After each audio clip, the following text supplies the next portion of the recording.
Grüezi Leute.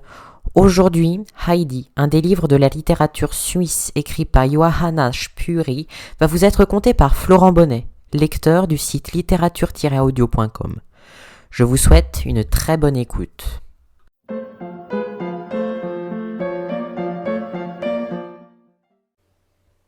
Chapitre 3. Sur l'alpage. Le lendemain matin, un coup de sifflet aigu réveilla Heidi. Lorsqu'elle ouvrit les yeux, un beau rayon brillant arrivait sur son lit par la lucarne et faisait étinceler comme de l'or tout ce qui l'entourait. Elle promena autour d'elle un regard très étonné, ne se rappelant plus où elle était. Mais en entendant résonner devant la maison la voix grave du grand-père, tout lui revint à la fois, son voyage de la veille, son arrivée sur l'Alpe, et la journée passée dans le chalet où elle allait toujours demeurer. Quel bonheur de ne plus vivre avec la vieille Ursule. Elle était si sourde, et toujours si gelée, qu'elle se tenait toute la journée au coin du feu de la cuisine, ou près du fourneau de la chambre. Heidi était obligée de rester près d'elle, et de ne pas quitter la maison, afin que la vieille, qui ne pouvait pas l'entendre, pût au moins la surveiller du regard. Aussi, combien Heidi s'était-elle souvent sentie à l'étroit, et combien aurait-elle aimé pouvoir courir dehors en toute liberté. Et maintenant, quel bonheur de se réveiller dans une nouvelle maison, de penser à tout ce qu'elle avait vu la veille, à tout ce qu'elle verrait encore, et en tout premier lieu, à Brunette et Blanchette. Elle sauta lestement à bas du lit, et fut prête en quelques minutes, car elle n'avait pas à faire une toilette compliquée. Elle descendit l'échelle, et bondit hors du chalet. Pierre, le chevrier, était déjà là avec son troupeau, et le grand-père était en train de faire sortir de l'étable Blanchette et Brunette. Heidi courut à sa rencontre pour lui dire bonjour, ainsi qu'aux chèvres. « Veux-tu aller au pâturage ?» lui demanda le grand-père. Heidi sauta de joie à cette proposition. « Mais d'abord, il faut te laver, pour être bien propre, ou bien le soleil se moquera de toi quand il te verra toute noire. Tiens, voilà tout ce qu'il te faut pour ça. » En effet, un grand baquet plein d'eau était posé au soleil à côté de la porte. Heidi y courut et commença à barboter et à se frotter avec ardeur. Pendant ce temps, le grand-père était rentré dans le chalet et criait à Pierre.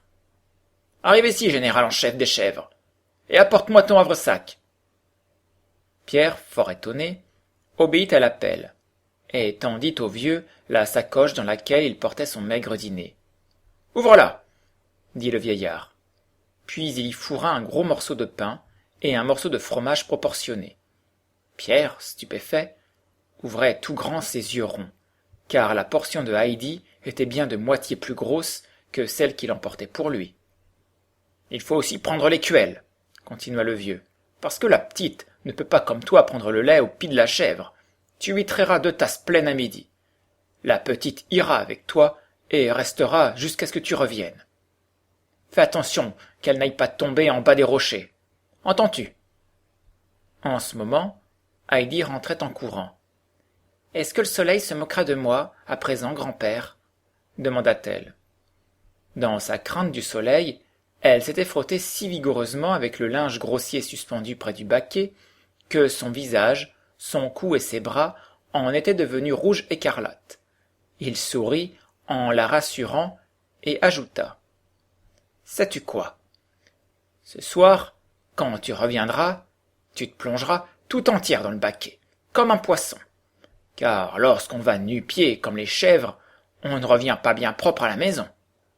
Maintenant partez. » Et voilà les 2 enfants, grimpant gaiement côte à côte, suivis des chèvres. Pendant la nuit, le vent avait chassé tous les nuages. On ne voyait partout que l'azur profond du ciel. Un soleil resplendissant brillait sur les verts pâturages, et toutes les petites fleurs bleues et jaunes s'ouvraient gaiement à sa lumière et semblaient sourire à Heidi. Le pâturage en était jonché. Il y avait de véritables tapis de prime vert rose. Ailleurs brillaient de jolies gentianes bleues, et partout s'épanouissaient les délicates hélianthèmes. Heidi était hors d'elle, dans son ravissement à la vue de toutes ces jolies fleurs, doucement balancées sur leurs tiges, elle oubliait tout à fait les chèvres et même Pierre. S'en allait, cueillant à pleines mains, criant de joie, et sautillant de droite et de gauche. Ici, c'était tout rouge.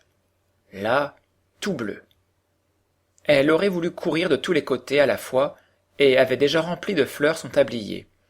Elle voulait les emporter à la maison et les planter dans le foin pour que sa chambre à coucher ressemblât à la prairie. Le pauvre Pierre, qui était chargé de la surveiller, avait bien à faire ce jour-là, à regarder de tous les côtés à la fois, d'autant plus que ses yeux ronds n'avaient pas l'habitude de se tourner bien vite. Les chèvres étaient comme Heidi, elles couraient dans toutes les directions, et Pierre devait sans cesse siffler, appeler, faire claquer son fouet pour rassembler toutes les fugitives. « Où es-tu donc, Heidi » cria-t-il enfin d'un ton assez fâché. « Ici » répondit une voix qui semblait appartenir à une personne invisible. Pierre ne pouvait pas découvrir Heidi, parce qu'elle était assise par terre, derrière un mamelon, au milieu d'un vrai champ d'orchis-vanille.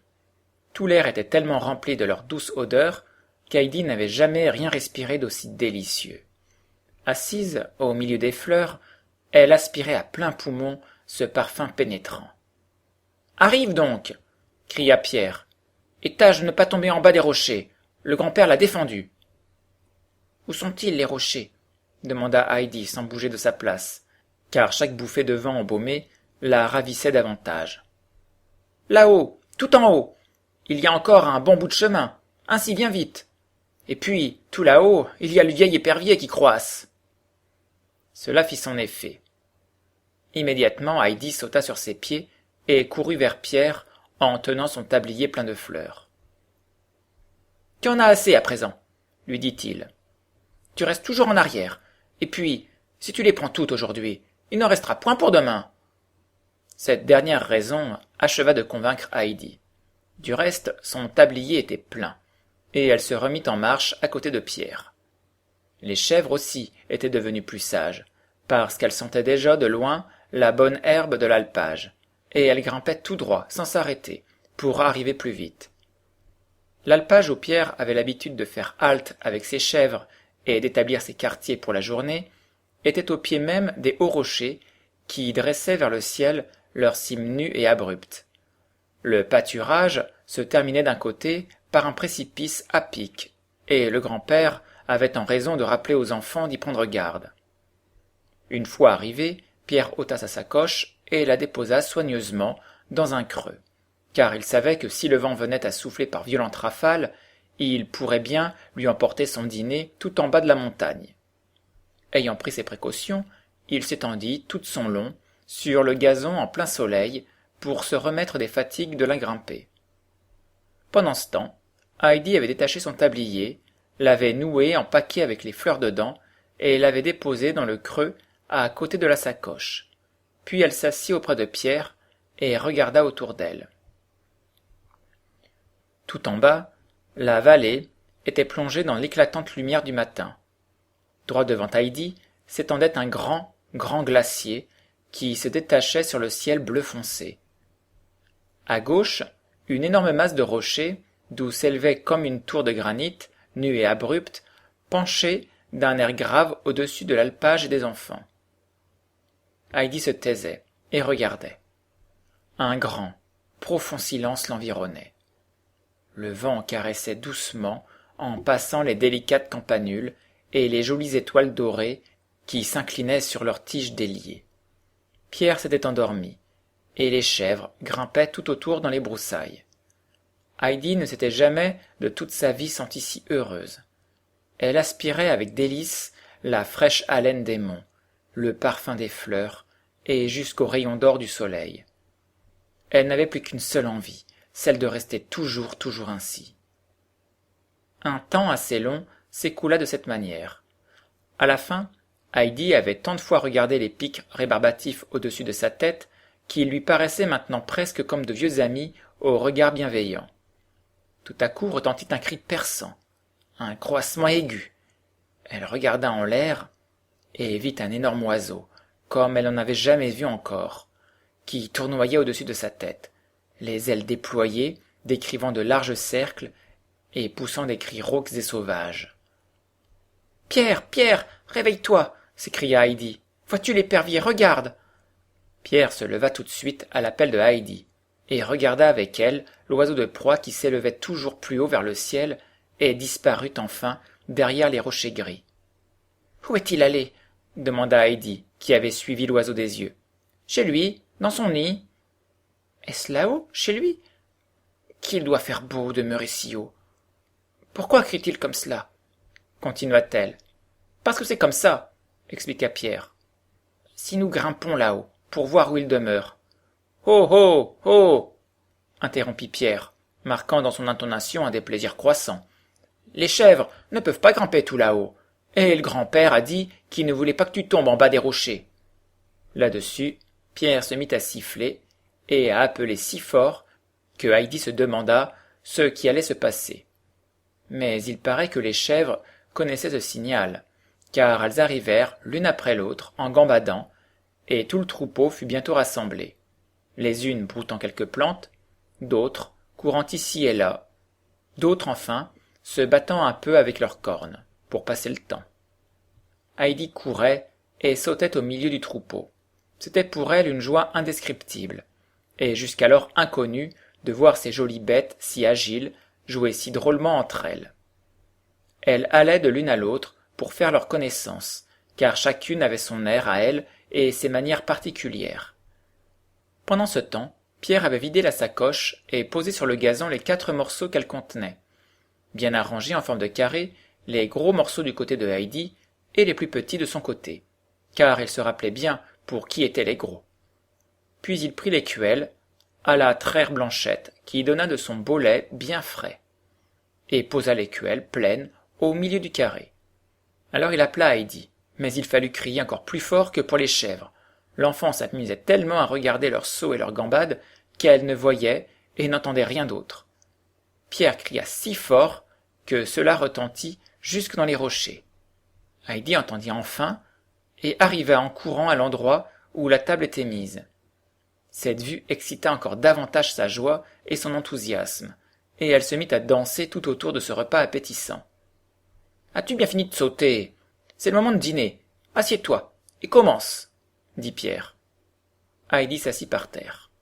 « Est-ce que le lait est pour moi? Demanda-t-elle en admirant encore le beau carré avec la tasse au milieu. « Oui, répondit Pierre, et les 2 gros morceaux sont aussi pour toi. Et quand tu auras bu cette tasse, j'irai t'en traire encore une. Après, ce sera mon tour. »« De quelle chèvre est-ce que tu trairas ton lait? »« De la mienne, celle qui s'appelle Escargot. Mais commence à manger. » Heidi but d'abord le lait, et dès que sa tasse fut vide, Pierre se leva pour la lui remplir une seconde fois.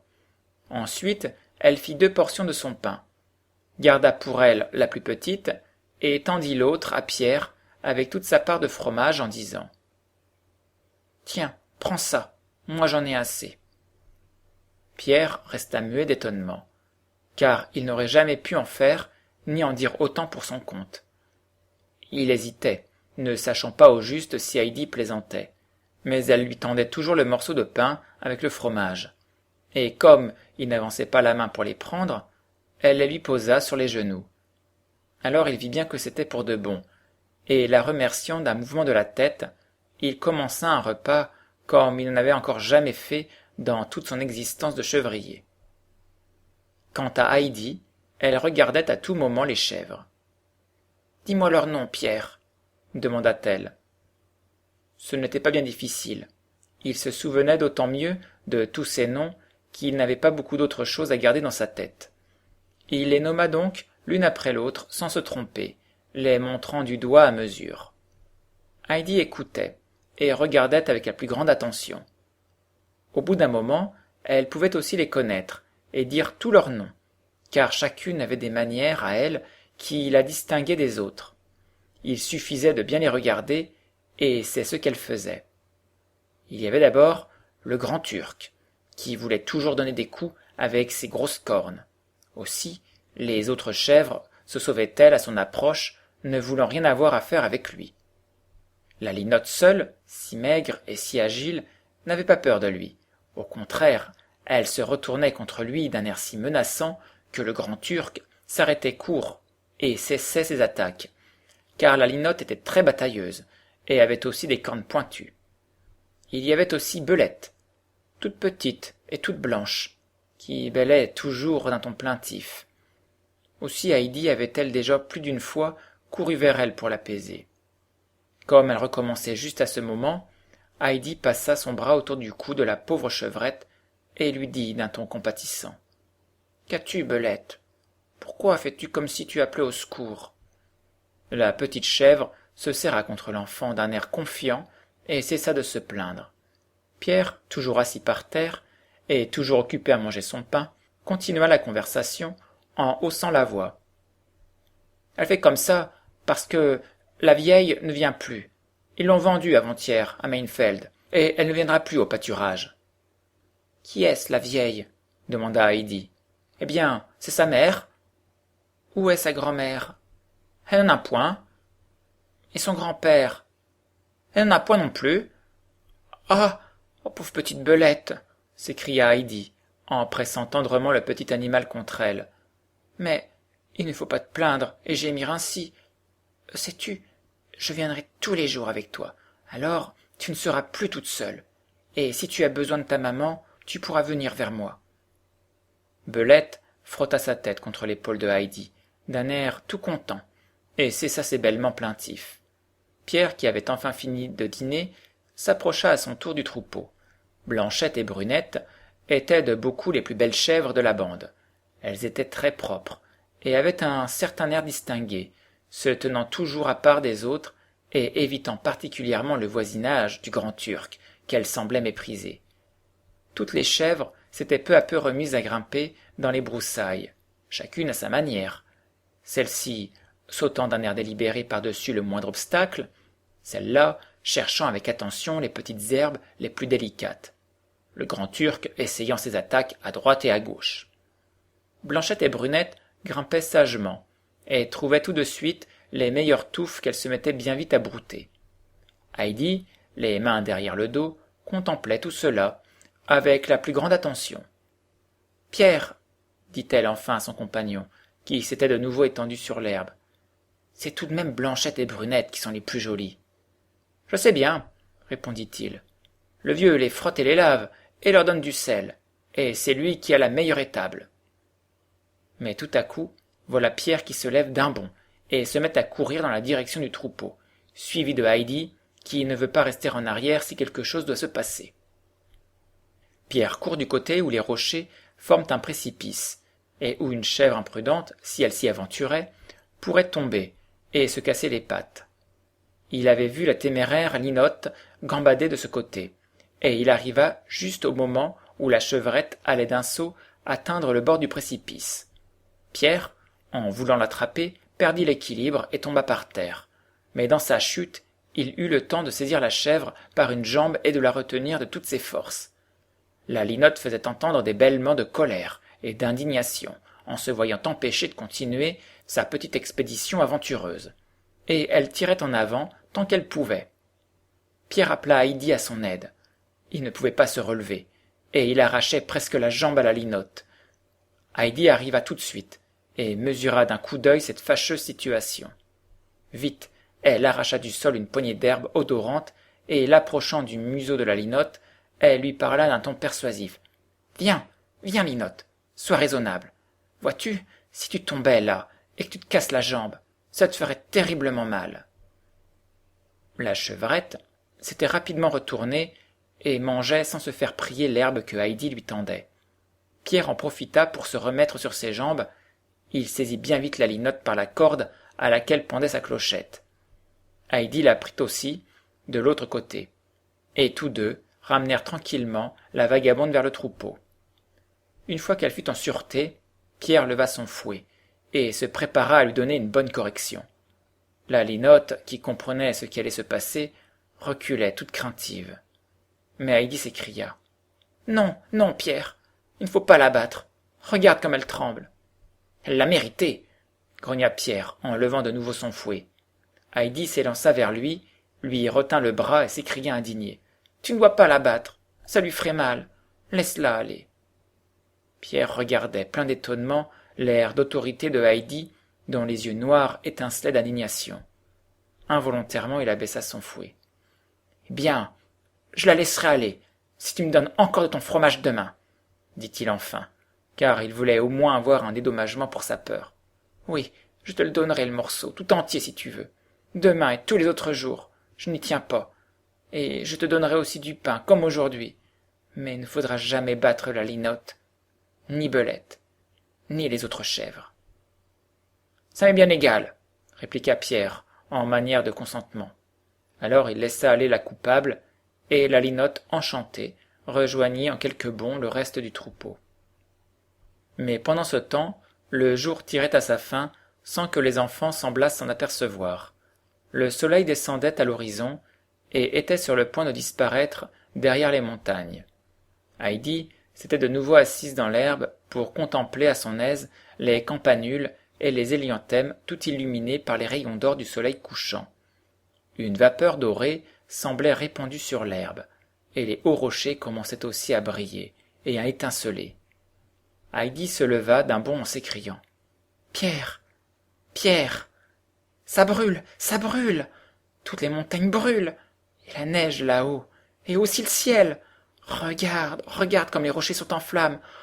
Oh, la belle neige, comme du feu. Pierre, regarde donc, le feu prend aussi chez l'épervier.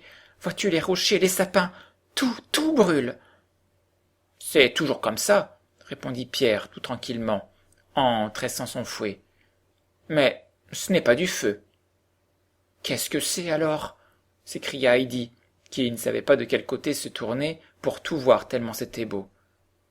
Qu'est-ce que c'est, dit Pierre? Répétait-elle. Ça vient tout seul, comme ça, répliqua-t-il.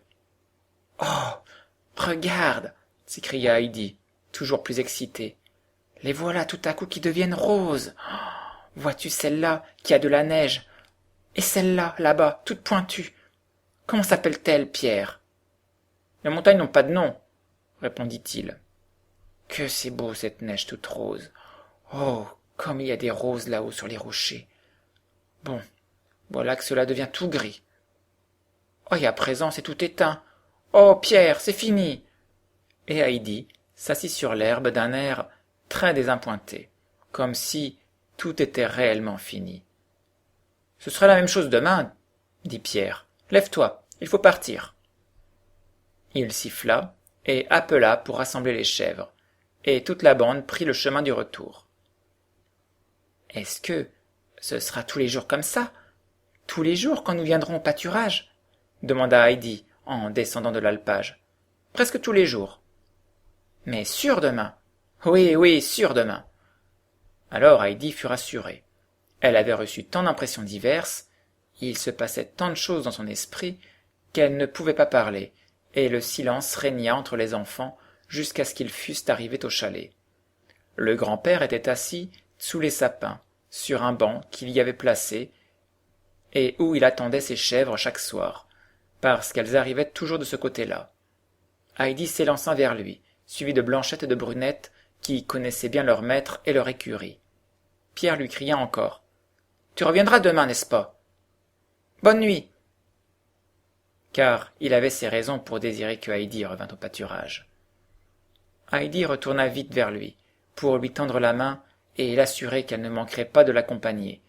Puis elle courut encore, après Belette, la prit par le cou et lui dit « Dors bien, Belette, et rappelle-toi que je serai de nouveau là demain, et que tu ne dois plus bêler si tristement. » Belette tourna la tête vers Heidi, et la regarda avec des yeux bien doux et bien reconnaissants. Puis elle rejoignit le troupeau en gambadant. Heidi revint sous les sapins. « Oh, grand-père, comme c'était beau !» s'écria-t-elle en approchant. « Le feu, les roses sur les rochers, et les fleurs bleues et jaunes, et regarde ce que je te rapporte. » Et Heidi secoua au pied du grand-père la provision de fleurs qu'elle avait apportée dans son tablier. Mais les pauvres fleurs, quel air elles avaient! Heidi ne les reconnaissait plus. C'était tout comme du foin, plus une seule petite corolle n'était ouverte. « Oh, grand-père, qu'est-ce qu'elles ont ?» s'écria Heidi tout effrayée. « Elles n'étaient pas ainsi. Pourquoi ont-elles cet air ?»« Parce qu'elles sont faites pour rester dans l'herbe, au soleil, et non pas dans ton tablier, » répondit le grand-père. Alors, je ne veux plus jamais en cueillir. Mais grand-père, pourquoi l'épervier a-t-il croassé si fort? Pour le moment, il te faut aller dans l'eau, et moi à l'écurie pour traire. Et quand nous nous retrouverons pour le souper, je te l'expliquerai. Ainsi fut fait. Et plus tard, lorsque Heidi fut assise sur son grand tabouret devant son écuelle de lait, le grand-père à ses côtés, elle renouvela aussitôt sa question. Pourquoi l'épervier croasse-t-il si fort, grand-père? C'est parce qu'il se moque des gens là, en bas, qui vivent rassemblés en grand nombre dans les villages et se fâchent les uns contre les autres. Il leur crie toujours « Si vous vous sépariez et que chacun alla de son chemin et choisit son rocher comme moi, vous n'en seriez que mieux. » Le ton presque sauvage avec lequel le grand-père avait prononcé ces dernières paroles ajouta encore à l'impression que le cri de l'oiseau avait faite sur l'enfant. « Pourquoi les montagnes n'ont-elles point de nom, grand-père » demanda-t-elle encore. « Elles ont bien des noms, » répondit-il, « et si tu m'en décris une que je connaisse, je te dirai comment elle s'appelle. » Heidi lui décrivit alors la montagne au grand rocher, telle qu'elle l'avait vue avec ses 2 grosses tours. Et le grand-père dit « C'est bien ça, je la connais. Elle s'appelle Falknis. En as-tu vu encore d'autres ?» Heidi lui fit la description du grand glacier et de la neige qui avait été comme en feu, puis toute rose, puis toute pâle, comme si elle s'était éteinte. « Je le reconnais aussi, » dit le grand-père. « C'est le Casaplana. Ainsi, tu t'es bien plu à l'alpage. » Heidi se mit alors à lui raconter sa journée, et tout ce qu'elle avait vu, surtout le feu du soir, et il fallut que le grand-père expliquât aussi d'où cela venait, parce que Pierre n'avait pas su le lui dire. « Vois-tu, » dit le grand-père, « c'est le soleil, quand il dit bonne nuit aux montagnes. Il leur lance encore ses plus beaux rayons, pour qu'elles ne l'oublient pas jusqu'au matin. » Cette explication plut à Heidi, qui pouvait à peine attendre qu'il fît jour pour remonter à l'alpage, et voir encore une fois comment le soleil dit bonsoir aux montagnes. Mais en attendant, il fallait aller se coucher. Elle dormit toute la nuit, du plus doux sommeil, sur son lit de foin, et rêva de montagnes éblouissantes, de roses rouges, et surtout de Belette et de ses joyeuses gambades.